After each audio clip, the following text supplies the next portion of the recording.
Y'all dealing with the king. If you wanna come and get it, let the outlaw get you out your seats. You want sports talk, politics? He don't give a shit. And Rocha says speak, follow it. About to issue y'all a masterclass. You wanna pass? Gunslinging the new podcast, eat candy ass. Grab a top bench, get information. It's your boy John Rocha. Welcome to the Outlaw Nation.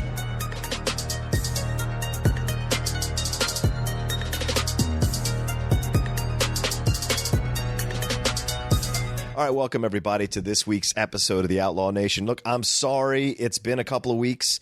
My life is crazy. There's so much going on, and sometimes I just don't have the right people lined up to talk about certain subjects, and so I had to wait a couple of weeks to get Marc Andreyko on my podcast here. He had just been on the Top 10 show, and it sparked an interest in me about this Kevin Spacey stuff. Now, we've been seeing the Harvey Weinstein stuff. We've been seeing what happened with Andy Signore over at Screen Junkies. A lot of people going down. Now there's Bryan Singer stuff. As we're recording this, that happened yesterday. But I knew I wanted to get Marc on the show. So, Marc, welcome to the Outlaw Nation. Thanks for having me. I wish it was something more pleasant to talk about. We will. I just wanted to get your thoughts on. But first, tell people, where are you from originally? I grew up outside of Cleveland, Ohio, in a town called Mentor. Okay. Went to Kent State University. Yes, that one. And majored in theater and worked on movies and produced and directed plays. And right. Moved to Seattle to work on a low-budget film, and then moved to Los Angeles. And 20 years later, here I am. Now, when you were in, when did you know you wanted to be in the arts? Like, did you know that from a young age? Well, I learned to read from Spider-Man comic books and Sesame Street. Wow. So I've always been a voracious reader, and my parents have always fostered that. So at first I wanted to be a comic book artist, and then I drew for a while and realized I just didn't have the discipline because being an artist takes a lot of discipline and a lot of training. Right. And then when I was 15, I was homesick with the flu, and I was watching TV, and flipped a channel, and there was a show on called Moonlighting, and I watched that. The episode, for people that wonder, I believe was the first full season of it. Maddie's accountant, who stole all her money and went to Brazil with it, she tracks him down, and she and David go to Brazil. Right. And it was then starring a then unknown Bruce Willis, right, and a then sort of washed up Sybil Shepherd, and it felt like bringing a baby. It felt like those old Roz Russell, Cary Grant, really just smart dialogue. Mm-hmm. And I was watching the show, and I was just entranced. And I said to myself then, I want to do that. I don't know what that is, right, but I want to do that. Yeah. And it just went from there to doing plays in community theater and majoring in theater. And then once I was studying acting in college, I directed something, and then that ruined me as an actor. And then I sort of fell into writing by accident. I had no grand plans to be a writer at all. Okay. So you weren't writing like from the beginning. You were one of these people that like got bit by the writing bug really early. No, I had write stories, put up shows in their backyard. No, I had ideas and stuff, but I never really. For me, writing was always associated with that word with like novelists, and that's so intimidating. Right. Even though at this point in my life I've written tens of thousands of pages of comics and screenplays and stuff, still the novel as a form is still sort of like, the Ark of the Covenant. And it just got to a point where I had these ideas, and I thought I would give them to friends to write and kind of consult them, and then I realized I would just ruin friendships and micromanage. I'll just do it myself. And somehow people thought the stuff I was doing wasn't horrible. Wow. So 20 years later, here I am. Yeah, and then Seattle, how long were you there? Just 8 weeks for a low-budget movie. I had worked on a movie in Cleveland called Telling Lies in America that was written by Joe Esterhaus. It was a Kevin Bacon, Brad Renfro movie based on Joe Esterhaus's life when he was an intern at a radio station during the big days of payola in the 50s. Yeah. And the director of it, I became friends with. He's a super great person. And I was the extras casting director, and then I was on set wrangling extras as well. And I had heard from the production designer after that movie wrapped that he was working on a new movie in Seattle. So I was like, I wonder if he needs an assistant. So I dug through the old call sheets, and I found it, and there was his home phone number. So I called him, pretending it was I thought it was his office. And I said, I'd love to be, if you're looking for an assistant, I would love to be your assistant on your next movie. And he said, well, it's low budget. It's like under $2 million. It's shooting in Seattle. It's 6 weeks of night shoots. And it was 6-day weeks because it was the low-budget contract. Right. And he said, if you can get here, we can put you up and feed you. But, wow, because most of the cast, they lived in a rented house. Right. And I said, okay. And he said, I just need to know in 2 weeks. So if I can't if you can't do it, I'll find someone here locally in L.A. And I said, yes. He said, yes, what? I said, I'll do it. So next day I went in, gave notice at my job, bought a car, and my dad and I drove to Seattle. And I was there for 7 or 8 weeks. And then after the movie wrapped, I drove back down. I drove to L.A. Yeah. Got an apartment, and 20 years later. And the director, I'm not to give his name. His name is Guy Ferland. He's okay. He's directed a bunch of features, and he's a huge TV director. He's amazing, and I wouldn't be here if it wasn't for him. It's because of him letting this goofball from Cleveland be his assistant, so he can either take credit or blame for who I am. When you got to LA, were you doing like odd jobs? Were you doing the temp stuff? I or did you nothing. fall into I got something? here. My friend from college managed my apartment building, so I got an apartment pretty quick. You lucky bastard. And it's the same apartment I've lived in for 20 years because it's rent controlled and in a great neighborhood. That's amazing. And then I just, went on the contacts I knew, friends and out here, and then I went from having no job to being a director's assistant on a movie. Oh, nice. And while that happened, I had some comic book stuff published, and then some comic book companies started reaching out to me, and I started doing that. And when did you start writing comics? In 1994 was my first published. Were you in comic. Seattle? Were you in Cleveland? No, I was in Cleveland. Okay. I went to Kent State University, and there were a bunch of comic book professionals that lived there. Wow. And one of them I became friends with is a guy named P. Craig Russell, who's known for doing. He did Sandman 50, which was the Arabian Nights issue. He adapted the Wagnerian Ring Cycle into a graphic novel. Wow. That was just an opera at the LA Opera. Yeah, a it's few years amazing. ago. Yeah. And he directed. He's done all the Oscar Wilde fairy tales. Right now, he's adapting American Gods. Oof. And we became friends, and he had done a Doctor Strange annual, one of his first big works in 1974. And I knew that it wasn't what he had originally planned because they brought in another writer and that. And I said, well, and it was in the mid-'90s. I said, well, why don't you call Bob Harris at Marvel, who was the then editor-in-chief? I said, Right. Marvel's doing some cool stuff now. Tell him you want to do a director's cut. Draw the 10 pages that you didn't get to. So we called him. And then I didn't see Craig for a couple of days, and I ran into him, and I said, so, what did Marvel say? He said, yes, we're doing the book. I'm like, oh, cool. And he's like, yeah, when can you start? I said, what? He said, well, you're gonna write it with me. I said, what? He said, yeah. I said, Marvel agreed to that? He said, yeah. So it's kind of like being Rita Hayworth discovered. Was it Rita Hayworth discovered at Schwab's? No, it was the blonde. Turner? It was the blonde. Lana Turner. Lana Turner. Right. So I don't like telling that story because it Why? annoys. Because it's I guess It's your story. I'm still here because I'm at least competent at what I do. But getting those sort of breaks is frustrating because the good thing and the bad thing about what we do in this business is there's no one way. Right. It doesn't go A, B, C, D, E. It goes A, Z, schwa, umlaut, tilde, B, lowercase d. There's no one way. And on paper, it's just like the story annoys me, because my first published work was working with one of the best artists in the business on Doctor Strange at Marvel. Yeah, but you encouraged him to do it. Yeah, but, so it wasn't like you were laying around like smoking weed and he came and found you and ripped you off the couch. Sure, no, you were industrious. I get it, but whenever kids are like, "How do you break into the business?" I'm like, it's all about serendipity and who you know and being ready to take an opportunity when it presents itself. That's right, and you did when you shuffled through those papers to find the director's number. That's industrious. So I mean, that's what you're supposed to do. I would encourage, exactly. In your 20s. I would encourage you to tell the story because it shows hard work and determination and perseverance pays off. Well, my new mantra now for young people is, especially if you're in college and you're going into debt for your education, don't be afraid to fail. Yes, don't be afraid and fail spectacularly in college because those failures you will learn more from directing a horrible play that looks like Noises Off, the real version, or from trying to do something weird. You're paying for the right to do that. Exactly. You're paying those teachers' house payments. So that's the safest space with which to fail. And when you're in your 19, 20, 21, you think you're immortal and be creatively immortal. Yeah. Because if you're going to fail, that's where you want to fail there. Right. Because you're paying for the right to fail. You want to fail there so when you get the opportunity in the real world, you have that experience. Because early success is the most damaging thing to a career, I think. Yeah, look at Wells or some. Look at all these people. Look at, you wonder why some of these actors who get discovered, like River Phoenixes and stuff like that. Yeah. You don't know who you are as a human being until you're probably 30 anymore. Right, You go through that whole second puberty, the emotional puberty when you're in your 20s. You're like, oh my God, I get to make decisions for myself. Add to that tons of money. Yeah. Add to that tons of people who are making money off of you. Right.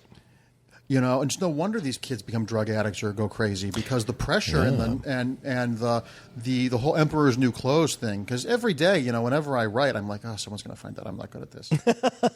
There's always that. That's the artist mantra. Yeah. Someone's going to find I'm not good at this because there's so many people who struggle and fight to do it. And you're like, what separates me from the rest? And it's not talent; it's drive. It's being too stupid to quit. Exactly. Because I have friends who are on their worst day have more talent than I do on my best day, cubed. And, they're washing trucks at UPS or working at the Apple store. And there's nothing wrong with that at all.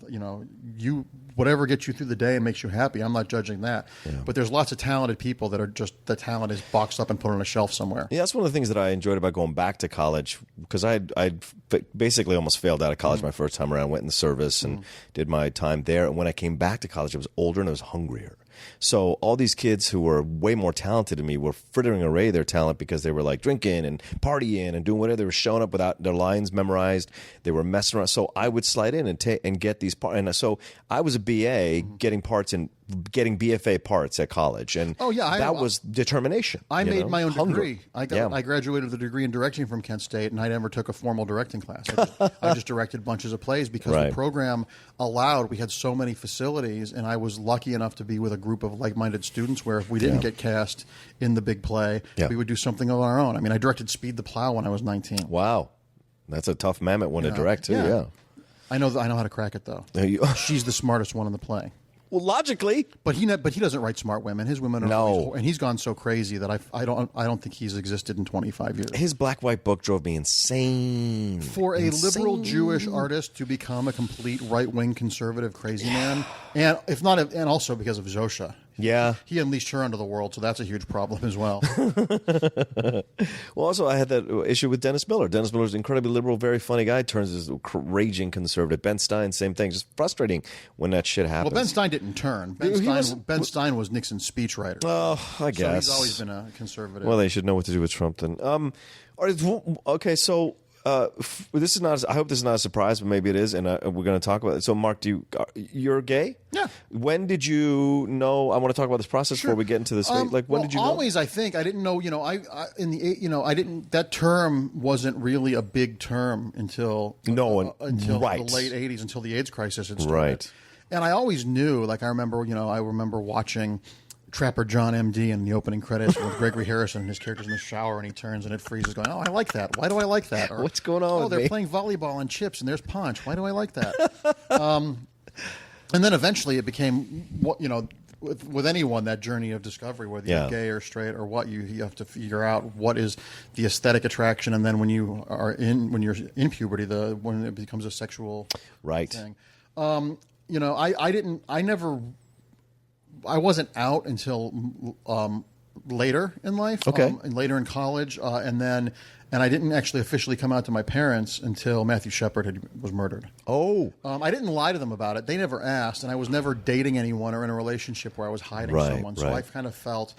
Well, my sister didn't have to announce in Thanksgiving dinner that she was straight. Why do gay people have to announce it as well? So you were defiant even back then. Well, defiant and a little bit of rationalization, because when Chaz Bono came out to Cher, Cher was pissed, and I'm like, if Cher's going to be mad having a gay kid, Cher wouldn't have her house in Malibu if it wasn't for her gay fans. So, but then Matthew Shepard died, and I was like, this kid has been out since he was young, and this kid died by being out, and I just was like, I've had such a charmed life, I can't do this. Yeah. But then I sort of chickened out and I wrote a letter and sent it to my parents.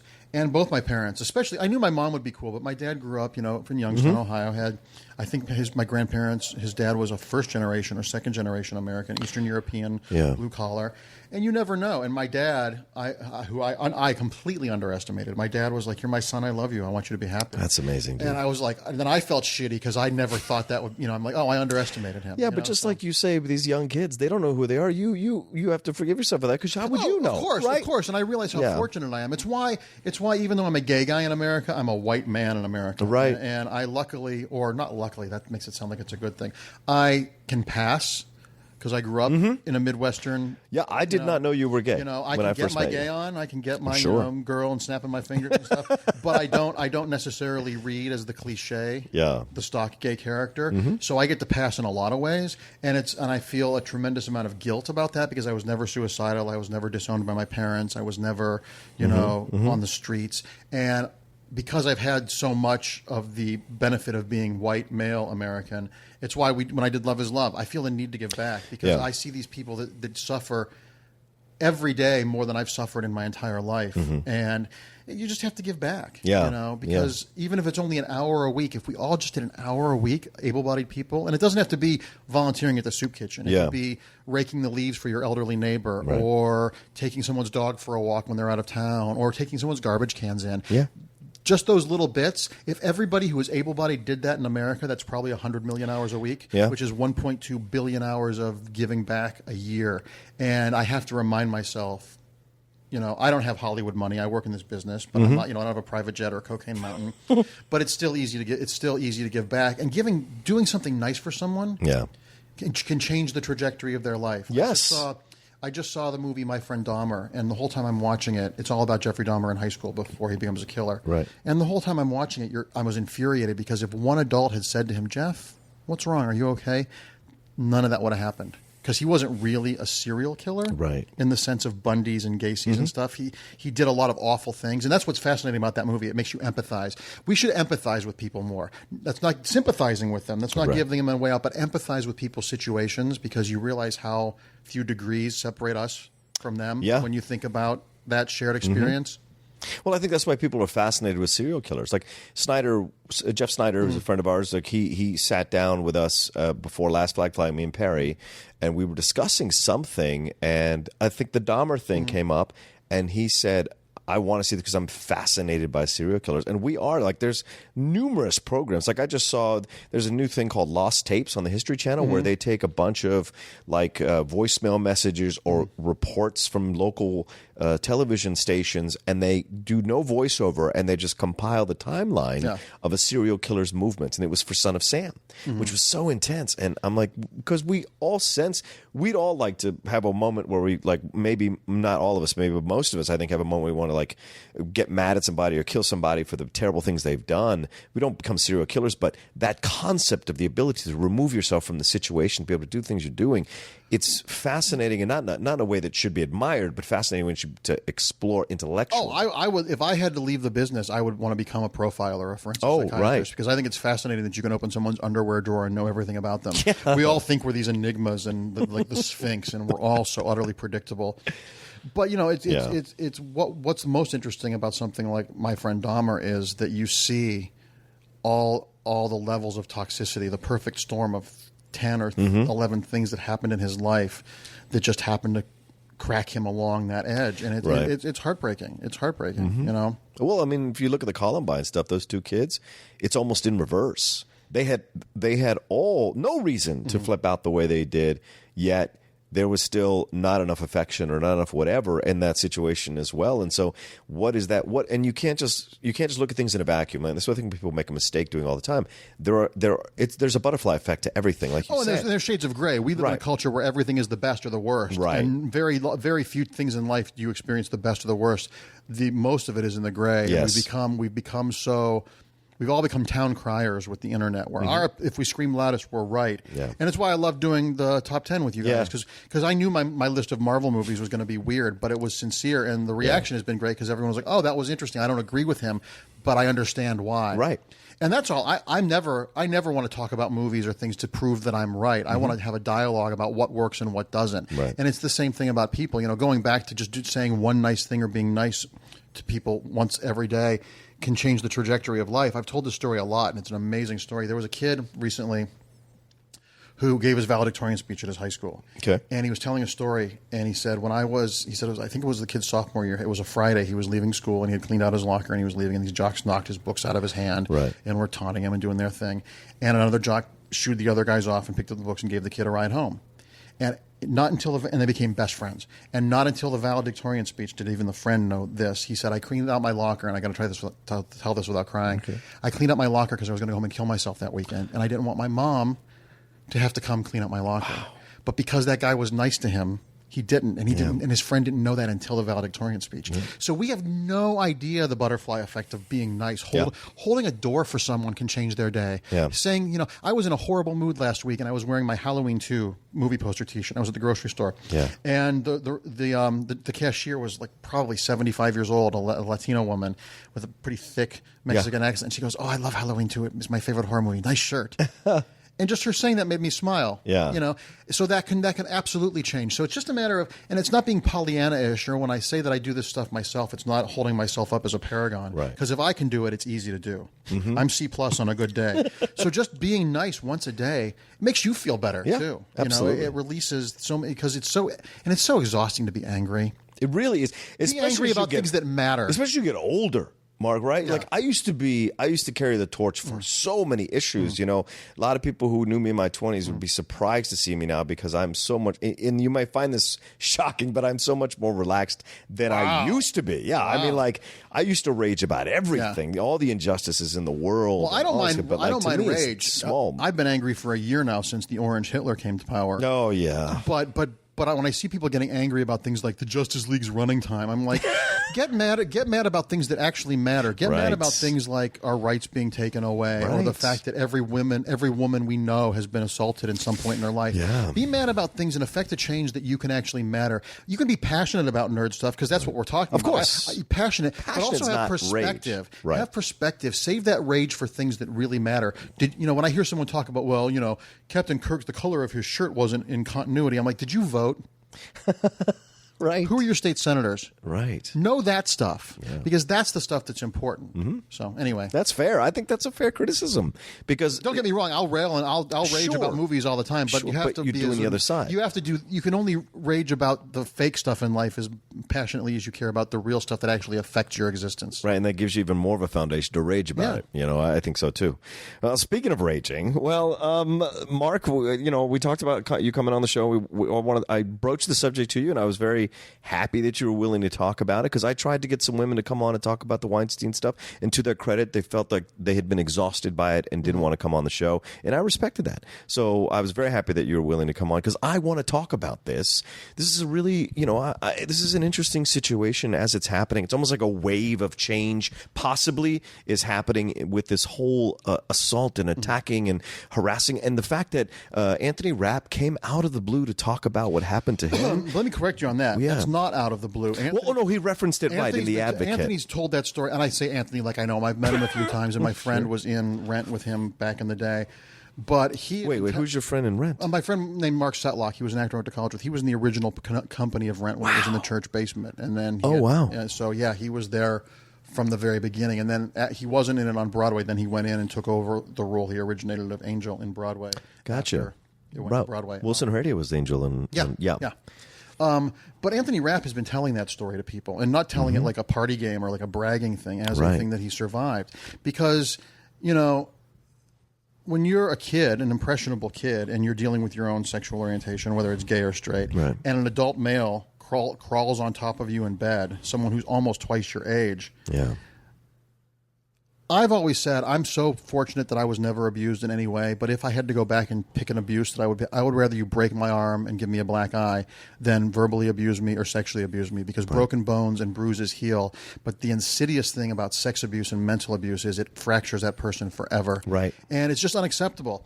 And I've heard the stories about Kevin Spacey for years, and I didn't know anybody personally up to a point that had been dealt with him. But I've had issues with him going back long before these revelations. I've always found it to be there was about 10, maybe 12 years ago, there was a cover of Esquire magazine that said Kevin Spacey's gay, even my mom knows it. And he got all righteously indignant and was saying that he wasn't gay. And was I remember that. Yeah.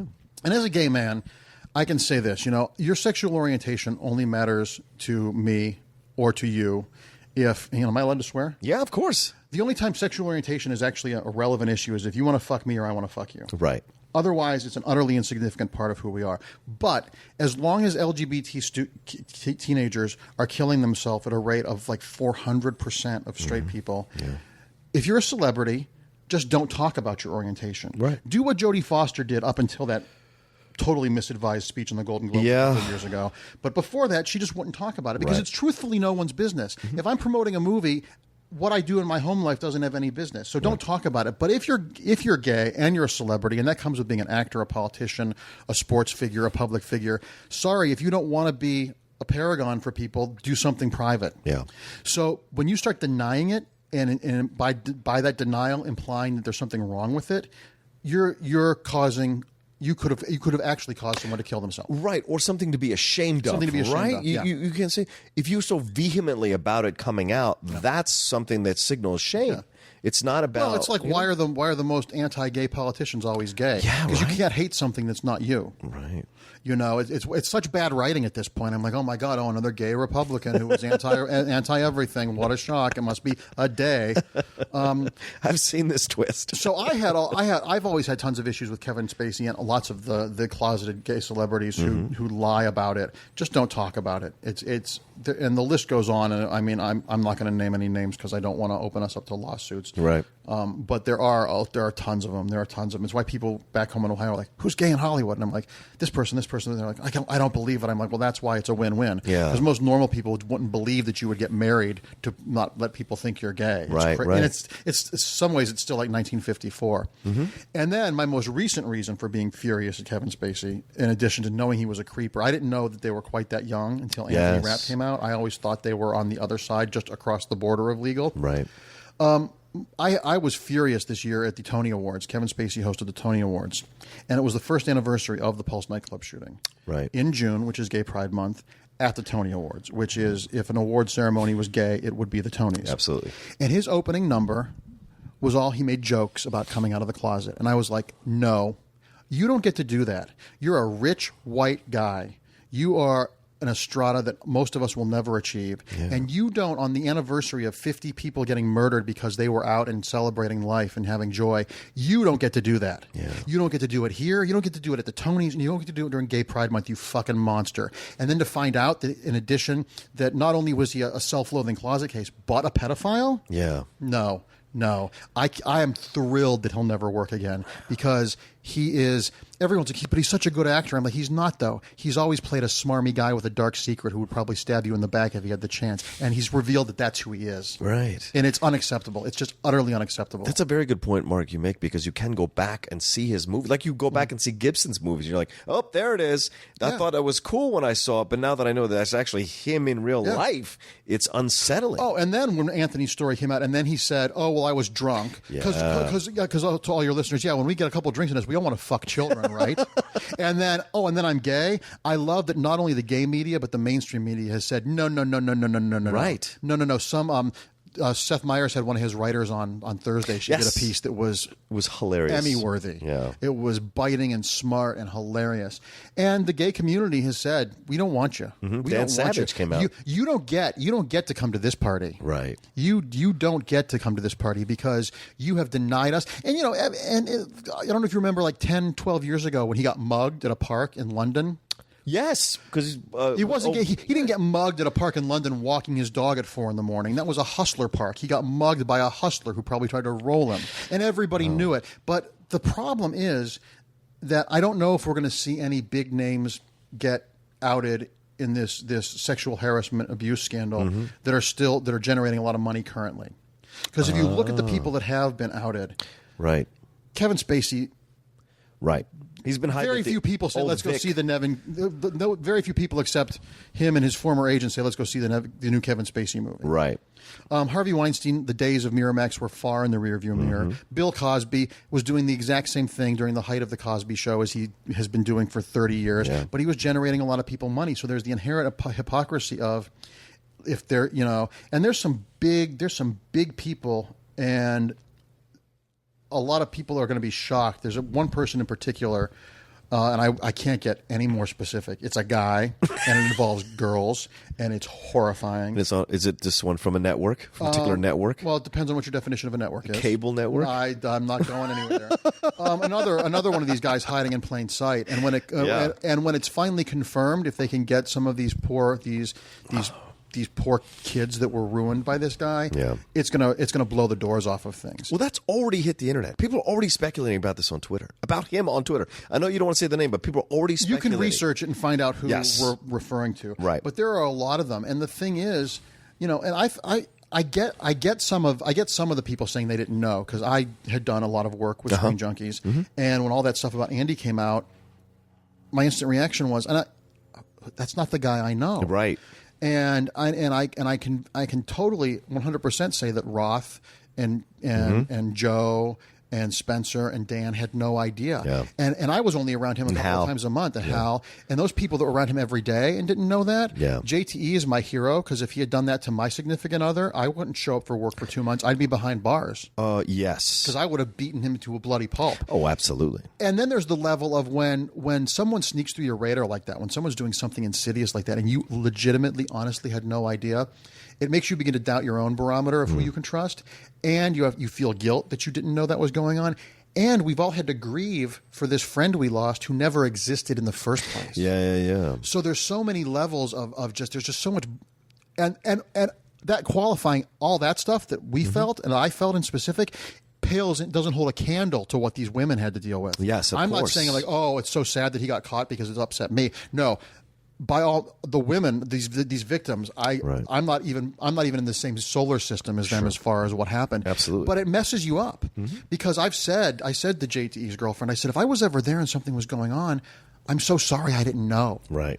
Because you realize, as men in society, when I came over here to do your podcast the other night, I walked through the alley, and I walked here and then I realized, oh, I just did something that a woman couldn't do without thinking, walking through an alley in a major city at night, or a black man couldn't do, walking through a major alley in a city at a night, for different reasons. And I'm like, oh, I now understand my own assimilated entitlement. Yeah. Because it's just crazy. And I just think there are a couple terms that shouldn't exist. One of them is homeless veteran, and another one is repeat child sex offender. Yeah. Those terms shouldn't exist. And Spacey trying to deflect it with gay, and then saying he's going to rehab. Rehab for what? Yeah. Rehab for what? You are already you were already the shit in the toaster oven at the end of Time Bandits. You're a despicable guy who got caught with your faux apologies and I was drunk and I'm trying to get help. You're not trying to get help. The reason he couldn't remember doing that to Anthony Rapp is because he's done this to hundreds of men over the years. Right. I had a friend in New York who was a cater waiter in the 90s during the height of Miramax, and he told me the story that he was a cater waiter and Spacey was bugging him, and he walked into a bathroom and Spacey followed him into the bathroom and asked if he could hold it for him while he was peeing. Wow. But once again, who's going to believe that? And also, in Spacey's case, men underreport Yes. sexual abuse to an amazing degree, because we're ingrained with this toxic masculinity that if we did it, we were weak or we were somehow asking for it. And it's just gross. It's just disgusting. Well, women do that too. They feel that they get guilted into this feeling like, oh, did I wear the right clothes? Did I give him a signal? Absolutely. Right. But they once have again, that I'm saying that they confront as well. I'm imagining that abuse happens to men on a far smaller scale than it does to women. Right. But men don't ever report it. I don't know what the actual statistics are, but men report it so infrequently. Yeah. And if one good thing comes out of having a serial harasser, sexual abuser as president, it's making people have a voice and saying, okay, you want to talk, we're going to start talking. And it's I have nothing but the most respect for people that talk about this stuff, because I can't imagine that, It makes people that glorify victimization, makes me hate them even more. Yeah. Yeah. It's an interesting situation, because when you go back and bring this out, like you were talking about earlier, what happens with Spacey in this whole situation with tying it to pedophilia, tying it to being drunk. He removes the honor of coming out and makes it something dirty. It's one of the things that we do as a society, the fake apology. Yeah. The I'm sorry you misunderstood me. I'm sorry if you're offended by what I did. That's not an apology. Right. And him to go through the list of excuses. Yeah. No, and no. Right. It's hopefully this will make a change in society. Hopefully we'll get to a point now where instead of teaching classes to freshman girls at college of how not to get raped, how about we teach men don't rape? Yeah. Instead of African American men telling their sons how not to get killed by the police, how about we teach the cops not to shoot first? Right. We're putting even more onus on victims to be more aware and giving these people a free pass for being monsters. Yeah, and this is and that came up on Twitter. I can't remember who said what should I teach my daughter? And the response, I think it was Lily Allen. She said, "Why don't you teach your son not to be a rapist, not to be an asshole, not to be a person who takes advantage of women?"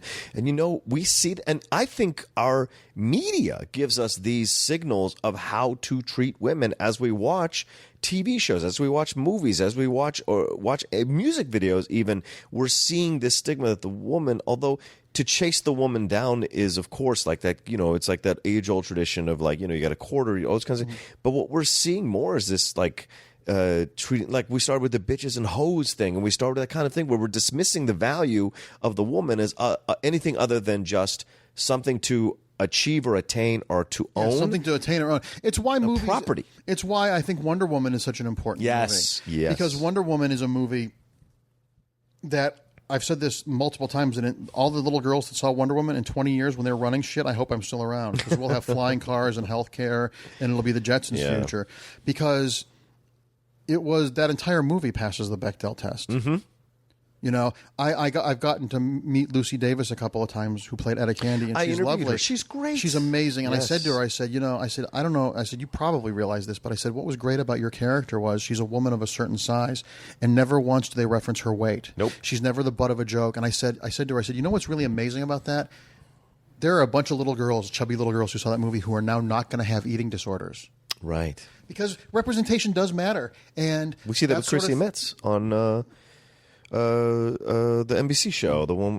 What's the NBC show that's big?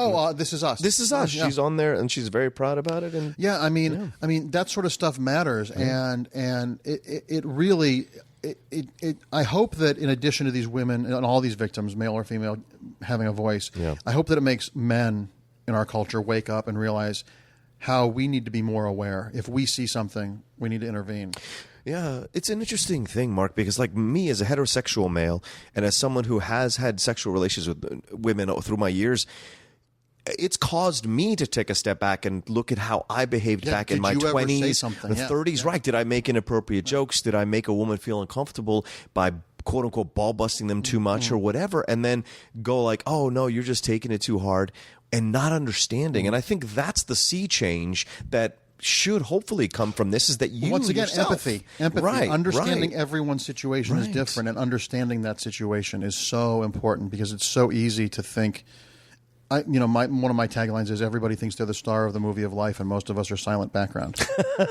Yes, of course. And to go out outside of ourselves and be aware and be more active in our lives. Because circling back to like my friend Dahmer, or like the Eileen Wuornos story, Monster. Yeah, Monster. She wasn't a serial killer either. No. She was someone who had been sexually abused from the age of 12, who had extreme PTSD, and the only time she felt she had any control... And she was mentally ill as well. Sure. But the only time she felt she had any control was when she was killing her abuser, and the abuser were these men that picked her up as truck stops. Yeah. So I don't think there were any Rhodes Scholars amongst those men. They didn't deserve to get murdered, but it's not like she was... She took out a lot of trash. But... It's easy to compartmentalize people as serial killers or this or that, and write them off, because to try to understand them means that we have to identify something in them that we can see in ourselves. Right. And that's what's important. It's important to be unnerved and realize, therefore, by the grace of God and a couple of good days, that could be us. Right. And once again, empathy is not sympathy. We need to stop saying, because like entertainment and art have become interchangeable words. Right. Entertainment makes you feel good. Art makes you feel. Yeah. Empathy means you understand people. Sympathy means you feel bad for them, and you think to some level they didn't deserve their situation. Right. Empathy is understanding that. Empathy is a way to prevent this stuff from happening again and to be more aware. And like I said, Sasha Pearl Raver posted something about how in Texas women have to get rape insurance so they can afford to have an abortion. Insane. And I just posted her. I said, I don't know what hurts more, my head or my heart about this. Yeah. How is this the 21st century? Yeah. How is this, How are we evolving if this is what we're not. And evolving all these people into? that claim to be Christian, another word that has taken on the opposite meaning of what it is, like literal. Yeah. It doesn't mean the same thing. If you want to be a good Christian, all Jesus, all he said, whether you believe he was just an Israeli guy or you believe that he was a superhero, the rules to being a human being are simple. Treat people the way you want to be treated. That's it. Yeah. We as people overcomplicate things for some crazy reason. And I always say, if I'm creating drama in my life, I'm getting paid to do it. Right. Because life throws enough shit at me. I'll get all the drama on the page. Life throws enough stuff at us. I don't need to fake or add to it. Yeah. It's just exhausting. It's exhausting, and it's so sad. And I'm hoping that the next generation is different with this, because this stuff has been going on for so long that I still have a tremendous. I'm still like processing my guilt over just not being aware that this has been going on. Has been the baseline. Well, I dated a girl recently for a little bit. She was into like exploring the mysticism or the things that certain happen. We didn't end up continuing dating because it was just a little too far out for me. But she said that this is the cycle of the Earth, cycle of a civilization is rebirth, and she thought Trump getting into office is the rebirth. It's the Trump's reawakening. Trump's the forest fire. Trump is Mount St. Helens erupting. Exactly, and I just listened to a podcast where Garry Kasparov was being interviewed, the Russian chess champion who now lives here in exile from Russia. He talked about it too. Like they asked him, like, you see the similarities between Trump and Putin? He's like, absolutely, and I knew he was going. One is smart and one is Trump. Putin's at least good at being a bad guy. Right? Yeah, exactly. Agreed. And he's actually a really mastermind of evil. But like, he was saying, this Trump election might be exactly what we needed to wake up. And maybe this is maybe this terrible person in power, if any good thing could come of it, is that people are more awake to these terrible things that are happening in our world. Absolutely. If we we're not get some as pearls amongst swine about this, it would be great. And we're not as comfortable as we used to be, or thinking we were, because with the Obama election we could fool ourselves thinking, see, we've evolved. We've elected a black man. We've evolved. And the thing is, no, there was all this ugliness underneath. Yeah, we elected it all. one black man out of 45 presidents. Yeah, exactly. That's 1 in 45. Oh, that's good odds. Good odds. Yeah.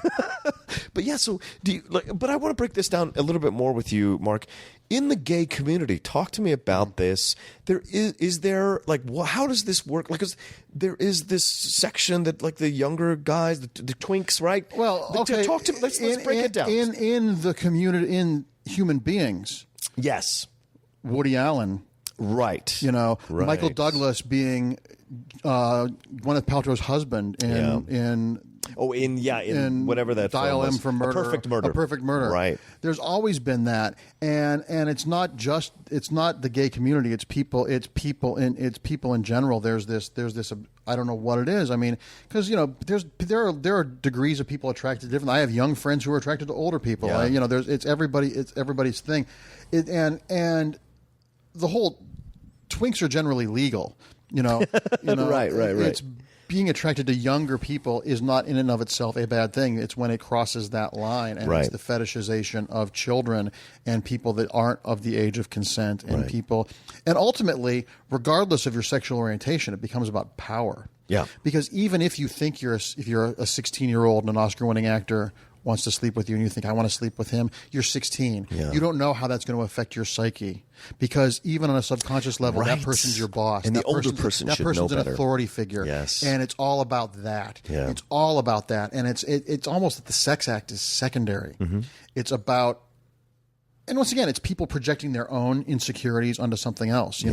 It's why it's really, really interesting when you see people that have been oppressed become worse oppressors than the people that oppress them. Right. It's that circle of violence that can happen, and it's just a matter. I think as a society, we fetishize the young. Yeah. We don't talk about old people in this country. We certainly don't treat them with respect like they do in Asian cultures. Right. Old people are a resource because they've got experience. They can prevent this shit from happening again. Right.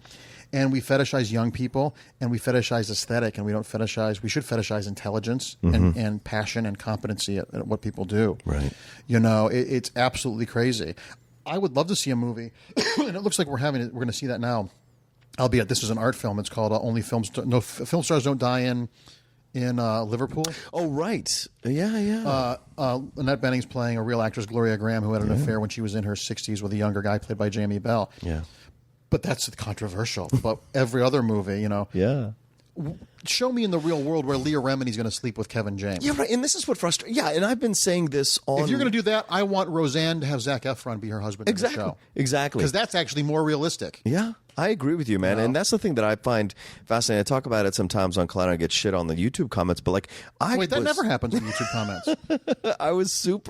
I'm super against this idea of Hollywood. I wanted to destroy this idea of these older actors getting these young women to be their wives. And you hear these older actresses in there, and by older, I don't even mean old. I mean older than 20. Yeah. These actresses that are in their 30s and 40s saying these 50, 60-year-old actors refuse to have me audition for it because they want a 25-year-old. Who's a working, successful, recognizable actor, as is his wife. She was told she couldn't play a successful, established TV star sitcom actor's wife in, I believe it was a film, because she was too old.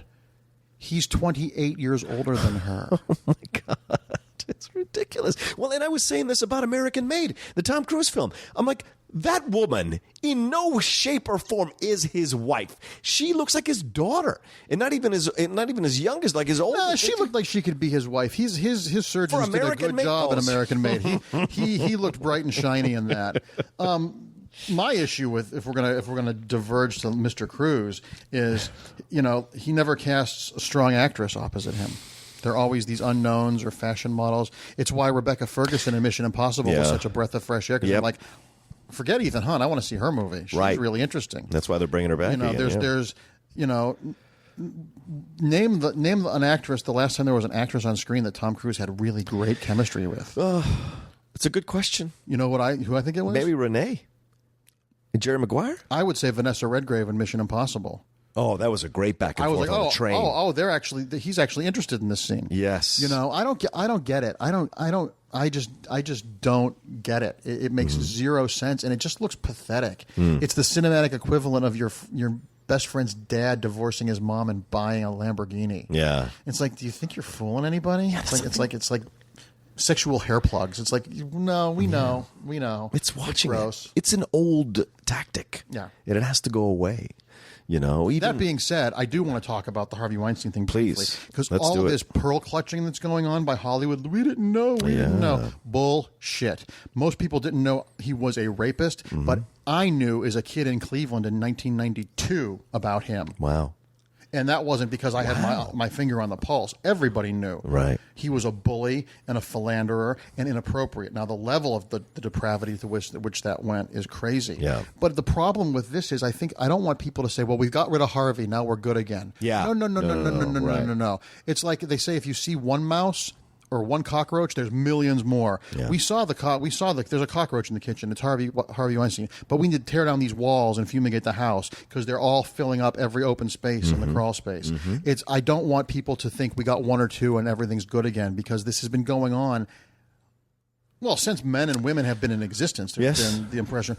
But this has been going on. It's all why we're striking Harvey Weinstein from the records of the Producers Guild and the Directors Guild and the Academy. Are we going to get rid of the Daryl Zanuck Theater?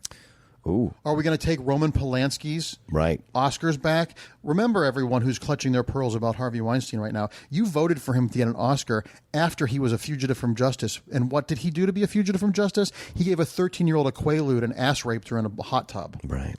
So we're going to give him an Oscar? Yeah. So I just want the rule in general, and specifically about this, but in general in life, if we have rules, they have to be consistent for everyone. Yeah, and if they're not consistent, they're not rules. Right. I agree with you 1,000%. Consistency is the thing that I say all the time. It's important because then you show that you are willing to do it, to carry it out for anybody. Yeah. And it's important that is true, because you cannot play this game of like, okay, we got Harvey, now we can all sit back and relax. In fact, the Yahoo did an article this morning. I read it, and they were talking about this. Like, it's only going to work if we see this thing to the end. And I think we're going to actually sea change. I think everyone is so frustrated, and now with Mueller's investigation getting indictments, and hopefully Jeff Sessions will be next on Monday. Now that we're seeing that, it's making people realize we can make a difference. Yeah. People need to come forward and talk about it. Yeah. Because I joked that if in another 6 months I might be running a movie studio because there's not going to be anybody left. Because I can guarantee I never molested anybody or raped anybody. Right. That's a low bar by which to be successful in this business. But it's just like, is everyone awful? And did I just get a different script than everyone else? It's madness, man. But people are running scared, and you see it. Like even Baldwin recently, Alec Baldwin, he's trying to get ahead of it because he knows what he did. But he just strikes me as a blowhard and a bully. Exactly, and I don't think I would be shocked to find out he raped someone. I'm sure he said sexist things. That leaked phone call with his daughter. My God, But once again, all of us have done stuff that can be deemed inappropriate. It's taking things out of context can also. I don't want any innocent people to get caught up in this for something out of context or for someone being an opportunist. Right. But that's the risk we need to be really, really aware of. We can't. Yeah. There are definitely awful people that should be drawn and quartered and exiled from civilized society. Yeah.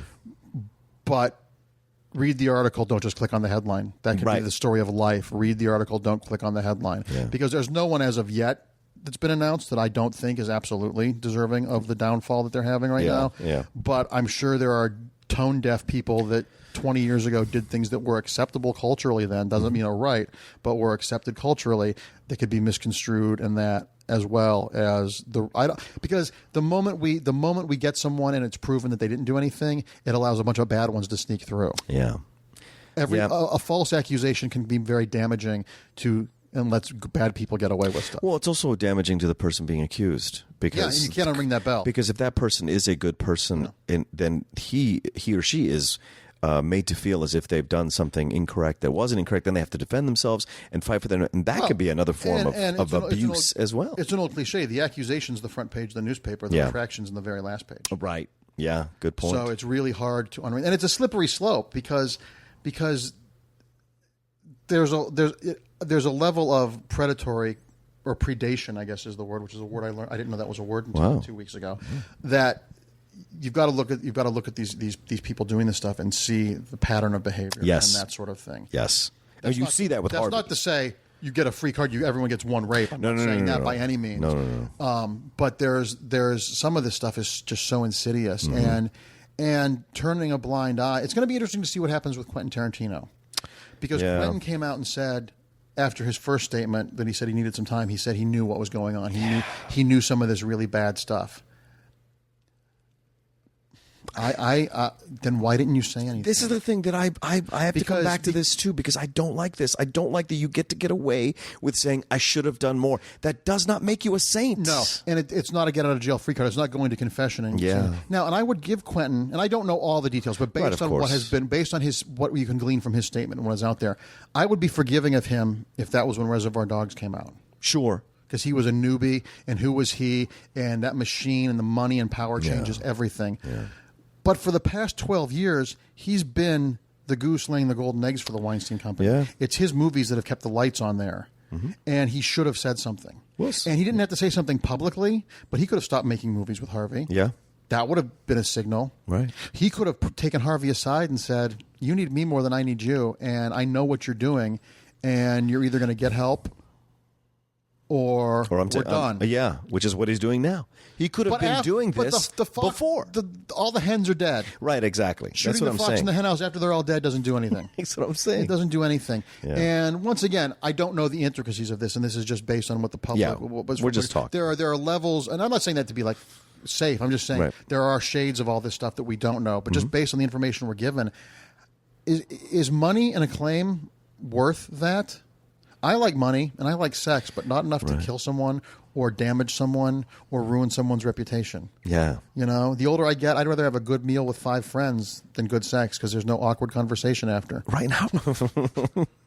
And how are you so incredibly unaware of what you're doing? Or because you can't have it both ways. But it's a level of entitlement. It's a level of that's what I'm saying. It's a level of subconscious entitlement. Sure. Because I'm feeling, we're just talking about we're feeling this now as men in society. Yeah.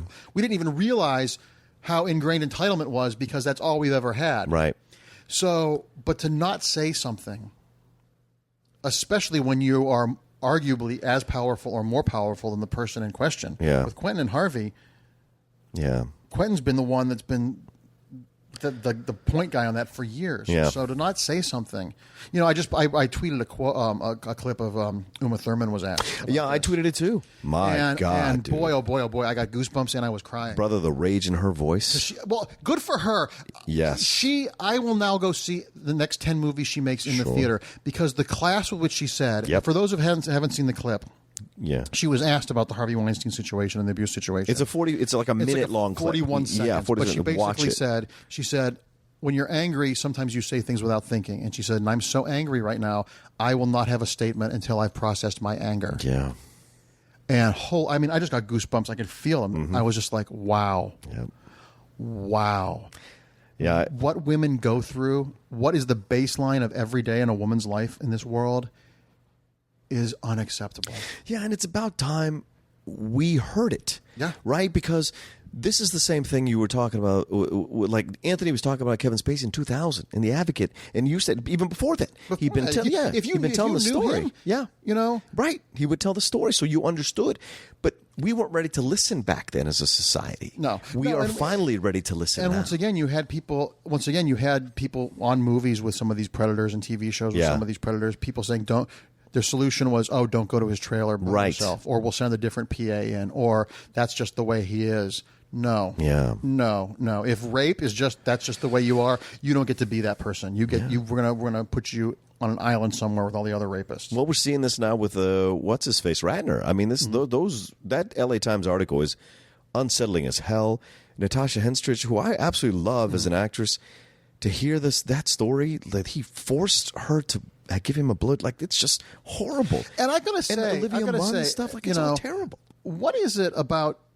Since I'm always asked as a representative of the gay community, I'm going to ask the straight men in the audience a question. Sure. Why is it in America that it seems like the two things that straight guys are really into right now are mass shootings and jerking off in front of terrified women? Listen, first of all, they're not into it right now because the masturbating in front of women has been happening for decades. But like certainly that's something that's coming out now. But I mean, I guess it's weird to me. But I guess it's why I'm not a rapist. If you're afraid of me or repulsed by me, I'm not going to be able to get an erection. Yeah, but you're like I said, it's about power, and especially in the genre community, it's all this weird like sad sack. Yeah, it's not like I'm going to throw you down and rape you. It's like I'm going to guilt you into it and just be pathetic. Yeah, like it's so gross. It's like why can you? I don't want. No. Even the toe back shit is unsettling. He fucking humped their legs like a dog.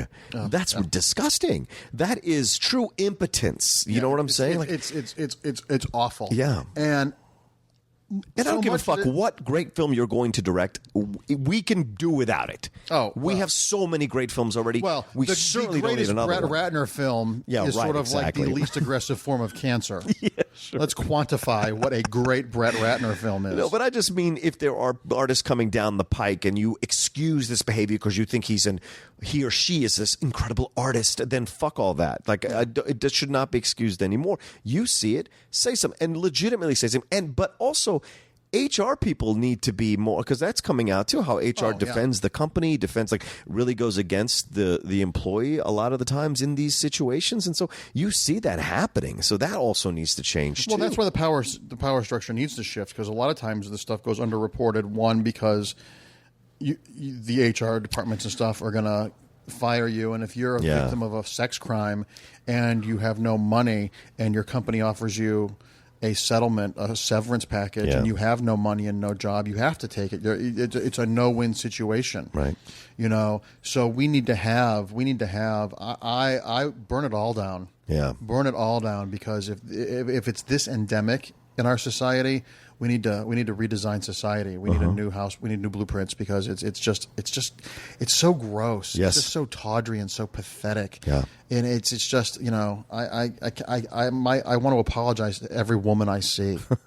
Yeah. It's like when I see people who are from other countries, I apologize for Trump, and now when I see women, I just want to apologize for having a penis. Well, I think that's what I'm afraid of, and this is something that I don't want to speak with I don't want to say the person's name that I spoke to, but one of the girls recently, one of my friends rather, who she came out and talked about this on Twitter. I sent her a personal message about it. She sent me a personal message, and she said, the thing that worries me the thing that bothers me is it made me question all the wonderful men in my life, and it made me worry about men in general as a whole. And that's what I worry about more than anything else, that these people, with what they do or what they did, will poison so many people coming forward, so many women coming forward in how they approach situations. We've seen that with teachers and that sort of thing. When there's a sex abuse scandal with a teacher, that a teacher can no longer pat a student on the back for doing a good job Right. because that can be misconstrued or misreported. So not only does it ruin the trust of people that have been victimized in an insidious way, Yeah. it prevents people who are good people from being good people because of the possible misconstruing Right. of things. Right.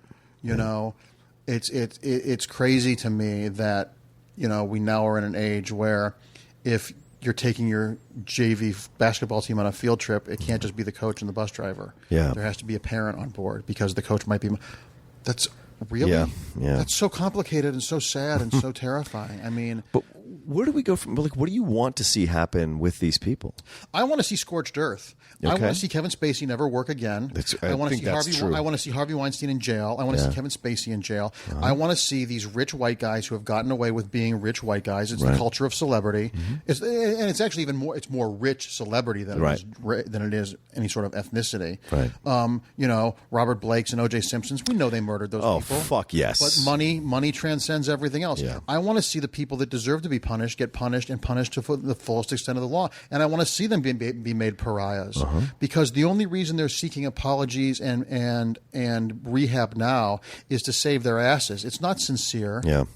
Yeah, no, of course There not. are lots of people that have done bad things that regret them and are really want to make a positive change and Right. struggle with that. We should embrace that. Yeah. We should. I want scorched earth for the real bad guys. I do want rehabilitation for the people that can be rehabilitated because there are degrees in this. There's degrees of tone deafness Yeah. on its most mild to Harvey Weinstein rapist at its most extreme. Right. But there are degrees through there, and I want the punishment to fit the crime. Yeah. And we need to empower victims and specifically women to know that they will be heard and will be believed. It's why I Believe You is so important on the internet. Yep.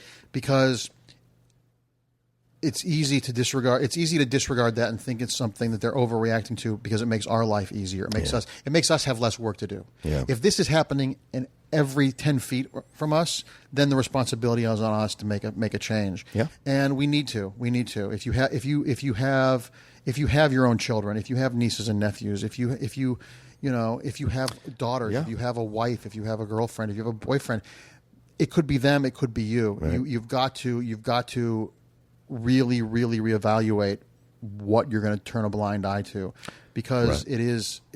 it's got to stop. It's just it's at this point. I hope that the Captain Trips, the disease from The Stand, comes out and kills 98.8% of us, because chances are, if it kills 98.8% of us, there's still going to be too many fucking assholes left alive. True.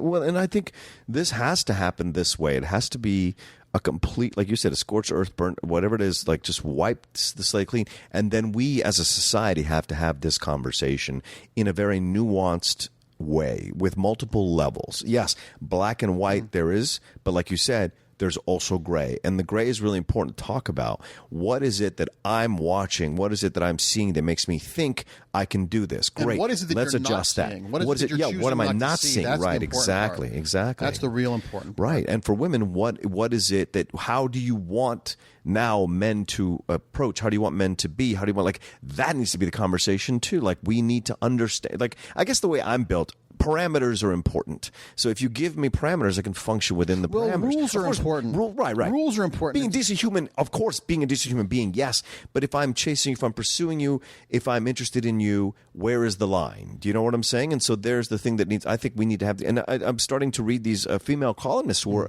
are talking about this, how we have to have more nuanced conversations. Did you see the public service announcements David Schwimmer made? No. David I need to see Schwimmer, these. who I've never been a particular devotee of, Sure. He's a bit prickly. I've had to rethink him, because there was a reporter came out last week or so, said she was interviewing him in a hotel bar for a movie he was doing, and it was really loud. And he said, "We should just go up to my room and do the interview there, because there's too much noise here." And she said she flinched, and he said, "Oh, no, we'll have a third person there. We'll either have my assistant in the room or someone of your choice there. We can have the hotel room door open. It's just so loud here, we can't even hear ourselves think." Right. And she was like, "Oh, thank you." And he's made a series of public service announcements about harassment. That's great. And it's like, oh, okay. See, a straight guy can be, to use the kid's word, woke. Yeah. You know, and we need too, something else to think about is, it makes it even more difficult for straight guys, because something you might think is innocuous, Yes. might to use a word that I think I have issues with, trigger Yeah. a woman. Yeah. You saying something to them Sure. might out of context be completely inoffensive. Yeah. But you don't know what has happened to them. Right. As they've lived as a woman in our society. Right. So straight men might have to be extra careful for a couple of years. And that's okay. It's and our that's turn. Fine, and that's our because turn. A couple of years, it's like, A couple of years.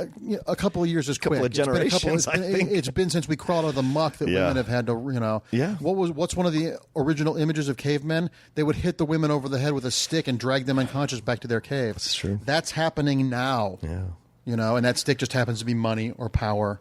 Yeah, and one of my favorite films is Seven Brides for Seven Brothers, and a female friend of mine told me, she's like, I have issues with that movie. And I was like, what? Why?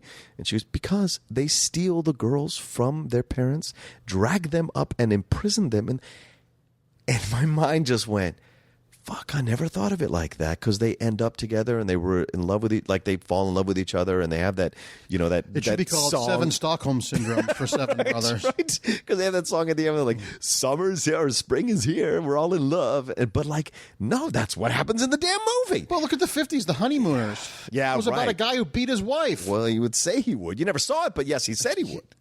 Yeah, well, you never saw it, Mark, but yes, Okay. he said he would. Okay. I'm just saying it. I'm not saying anything wrong. I'm just saying you never saw it. It's giving him the benefit of that. We had a show about a guy who threatened to beat his wife every day. Exactly, and that's terrible. Kind of worse. Yeah, I agree. But that's the thing, and I hope we have these conversations, because I think it's important to change. Everything's been changing so quickly in our society, which is incredible. Age-old issues all of a sudden are overturned. Like gay marriage, all of a sudden is an accepted thing. 80% acceptance. All these things are happening. Weed, all these things are changing in our society, and it's so funny. And this was the next thing to fall, and it's been amazing how swift it's been, and it's because we are more vocal now to support. Well, it's been fight. swift. It's been swift since they put a hole in the ship. But there's 150, 200, 300 years of our American colonial. Right. So going back to when we first settled, there's been 300 years of no progress, of it being just the same old abuse and exploitation, just with a different color paint on it. Right. No, it's a great point. And I probably misspeak in saying I wasn't being PC with you on that, but I mean, Yeah. but it is. Yeah, it's happening. A lot has happened in the past month. Right. But we have 300 years worth we have a lot of pus to let out of that boil. Right. To be gross and graphic about it. That's right. When we see it happening now in the straight world, the way it's happening, but how is it with you, with your conversation with your friends? How is the Spacey thing affecting how you all talk about this? Are you becoming more aware of it yourselves? Is there something you guys are having a conversation it's about? Always sort of been there. I mean, by being a traditionally marginalized group. Yeah. And it's so different now than when I was a teenager, and even going way back. It used to be that being gay was illegal. Right. In gay bars there had to be a woman dancing with you, or you could be arrested. I mean, that wasn't that long ago. People need to watch those documentaries. The documentaries are unsettling as hell. Yeah. There was a great series of documentaries called Before Stonewall and After Stonewall. Those are amazing. That were fantastic. And but the gay community is always interesting, because the gay community now, it seems like, because there was such a generation lost during the height of the AIDS crisis. Now people under 30 think AIDS is like diabetes; it's a chronic treatable condition. But when I was 13 when the AIDS crisis was coming to fore, and if I was 10 years older, I could be dead. Right. Or I could have been, I have friends who are 15 years older than me who literally went to 500 or 600 or 700 funerals in a 3-year period, where everyone we know is dead. So there's a whole generation missing. Yeah. So, and as we get drugs like PrEP and protease inhibitors and things like that are making HIV a treatable condition, it makes me sad, because being gay is a huge part of who I am, but it's also an utterly insignificant part of who I am. And I don't just define myself about who I like around my penis. And so much of it, I see so many young kids, with meth and with the rise of things like PrEP, which is a great limits the transmission of HIV. Yeah. We're seeing a rise in syphilis and gonorrhea that are going to be uncurable because we overuse antibiotics. Right. And it's like fixing one problem doesn't mean you can revert back to old behaviors. Yeah. Yeah. And I've never had an orgasm that's worth having a chronic illness or dying over. Yeah. To be graphic about it. They're great, but, Yeah. It's a momentary release. It's kind of release. like cotton candy. It disappears pretty quick. It's good. It's sex is cotton candy. But- Got it. Done. But, it's just, once again, it's knowledge. It all comes back to knowledge and the accessibility of knowledge and education. And unfortunately, our education system is in such a state of disrepair, and we're still teaching kids like it's the 1950s. Yeah. These textbooks are hundreds of years old, and kids think differently with the age of internet and the cell phone. They've proven the kids' brains wiring is different, their processing of information. And the fact that we still are so Victorian about talking about sex is insane. Still prudish. You see parents who would let their kids play Grand Theft Auto or watch Saw, but if there's a breast in it or people are having sex, oh no.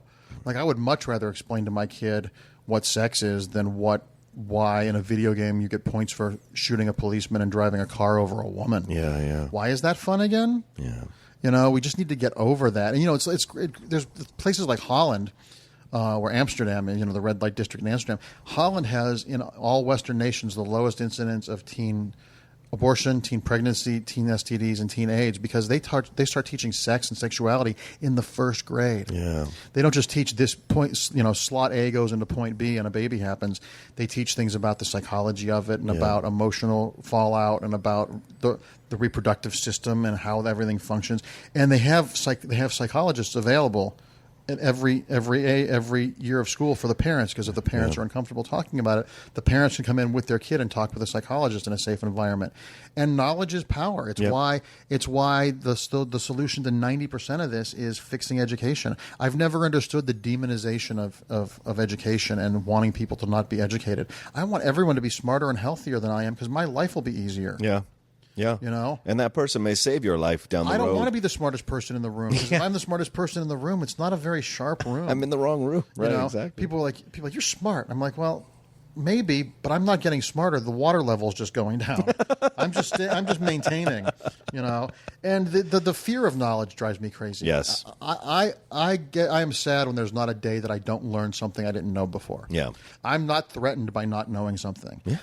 The cure to not knowing something is know it.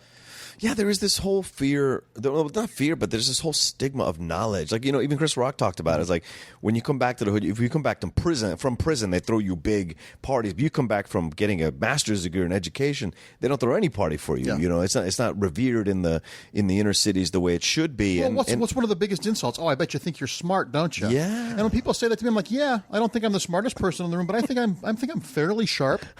That's not an insult to me. Right. Yes, and you're right. It's the demonization. And we see it. I believe it's coming from one side of the political spectrum. Oh, it started with Reagan. Reagan was the one who said education was a privilege, not a right. Oh, man. And it makes and people people demonizing education. Talk. It's complete tyranny and oppression because. Once again, I can empathize with people who don't have education. Right. Because when you don't have education, you're scared because you are passive in your own life. Yes. And when you're scared, you want to scapegoat. And you're not going to scapegoat the rich white people because that's what you ideally want to be. And in America, they proved that we all think we're two socioeconomic classes higher than we really are. Yeah. We're great in self-esteem, but not great at anything else in this country. Right. And I get it. I absolutely get it. But education should be celebrated. Yeah.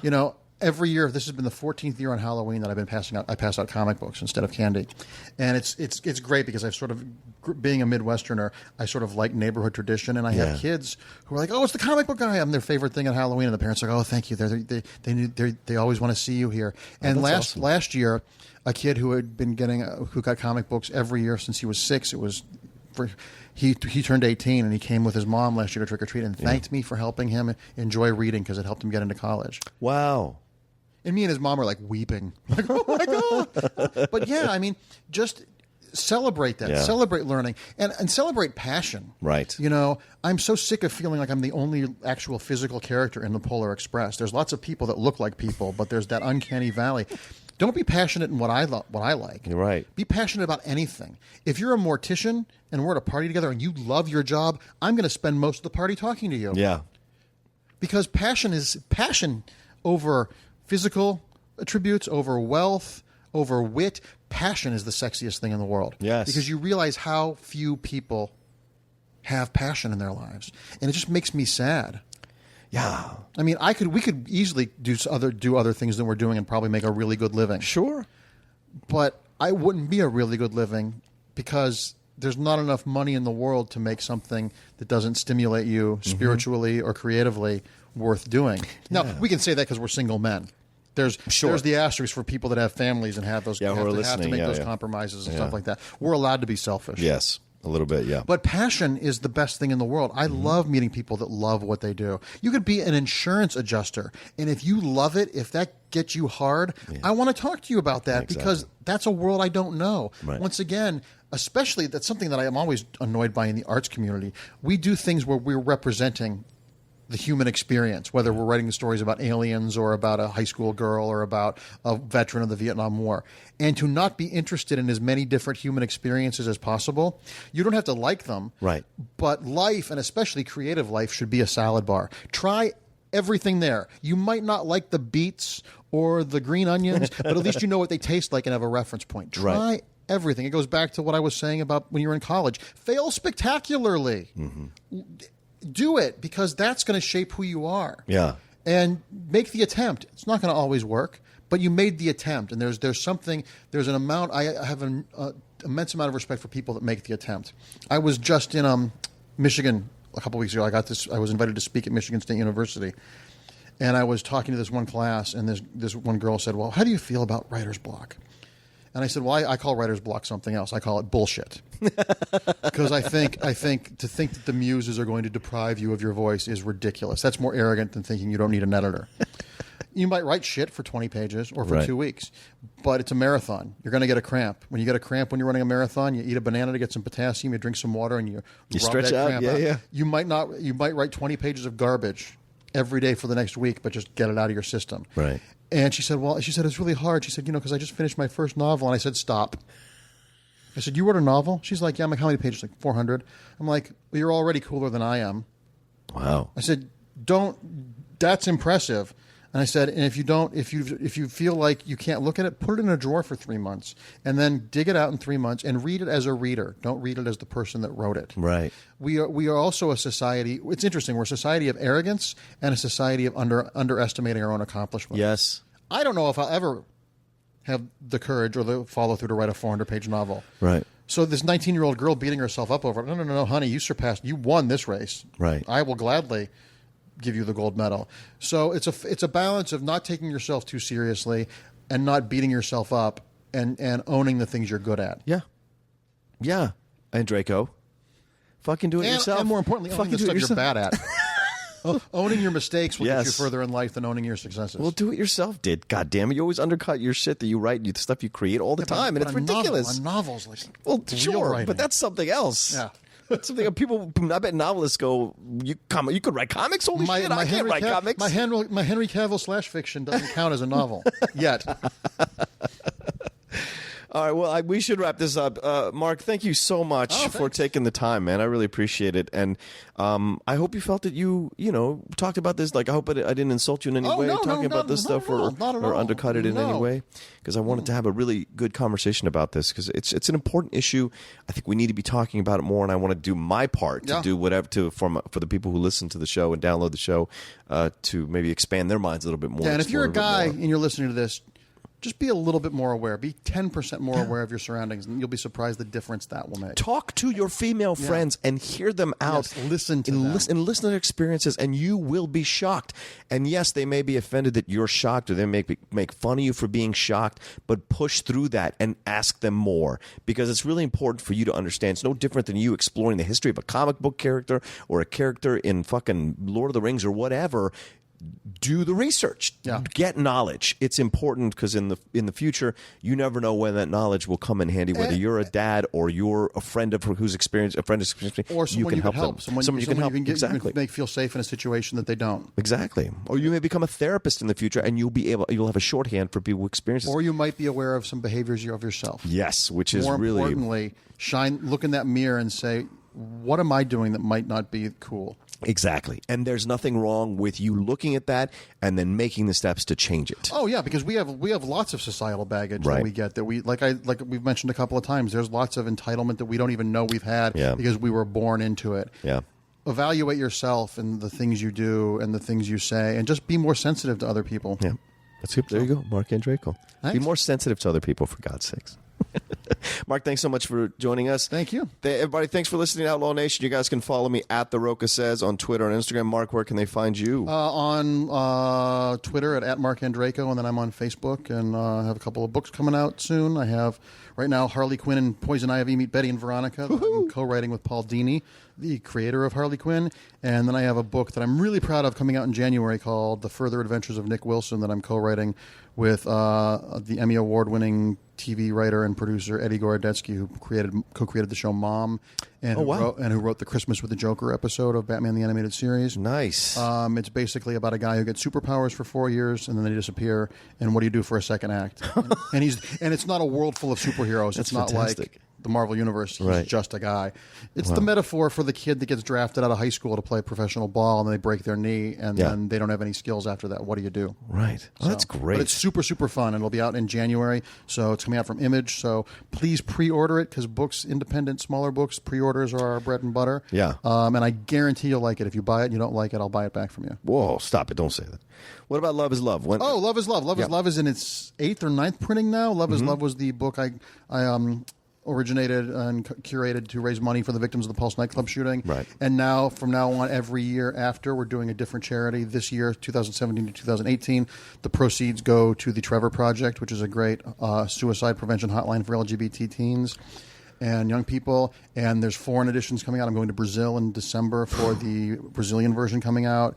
The French edition, I just saw the proofs for, and it has like 15 A-list French creators adding new material. Wow. All the foreign editions, the profits will be split for local charities in those countries and for the our American charities. But we're going to have 7 or 8 different foreign versions. So the book just keeps going and going and going. It has become something bigger than I ever could have hoped for. But if it's the only thing I'm known for in my obituary, I'll be happy, because it has really, once again, it has really made me wake up to realize how little can change people's lives for the positive. Yeah. So It's just little things. And I think you make a great point, Mark. All right, thanks everybody for listening. Again, go and get everything that Mark does. Trust me, he's an incredible writer, and he's been writing for so long. Watch us all on the Schmodown whenever we compete. And, of course, thanks for downloading the episode on the SK Plus podcast channel. Go and listen to all the other shows that are on there after Schmodown, Schmodown Rundown, Don't Be a Beardo, the new show with Ace and RB3, and, of course, the Top 10 show on Tuesday morning. So thanks, everybody, so much, and we will talk to you all next time on the Outlaw Nation.